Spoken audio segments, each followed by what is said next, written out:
राष्ट्रपति Donald Trump को ये फैसला क्यों लेना पड़ा और क्या इससे भारत को नुकसान होगा, ये जानने के लिए हमने बात की अंतर्राष्ट्रीय मामलों के जानकार अमेरिका की डेलवेयर यूनिवर्सिटी के प्रोफेसर मुक़द्दर खान से।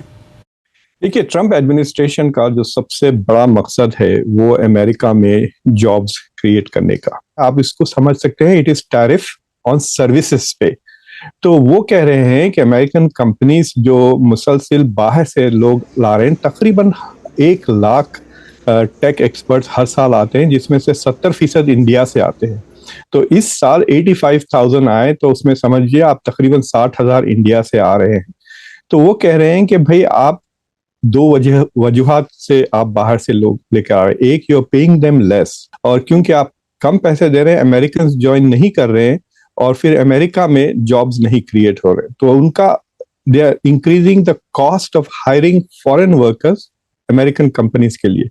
अब अमेरिकन कंपनी को ये होगा कि वो बाहर से किसी बंदे को लेकर आएंगे, there is a minimum that they have to pay, वरना लेबर सर्टिफिकेशन नहीं होगा। और $1 लाख एक टाइम की फीस है for application to the US government. तो वो कह रहे हैं कि आप ये $1 लाख कंपनी को, अमेरिका को टैक्स की तरह देने के बजाय आप वो पैसों से अमेरिकन को हायर करें और अमेरिकन को ट्रेन करें।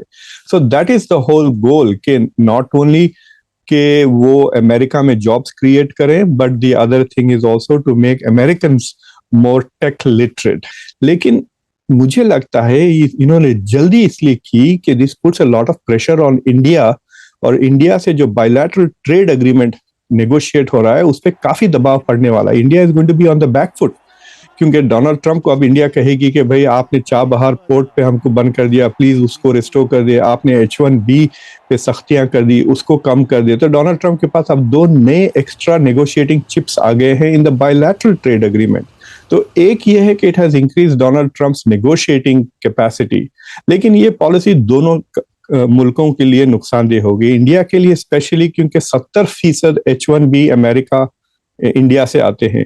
इंडिया की जो टेक कंपनीज है, खासतौर से इन्फोसिस को ले ले या आप TCS को ले ले, तो ये इस तरह के कंपनीज का तकरीबन their entire business model is based on this programme.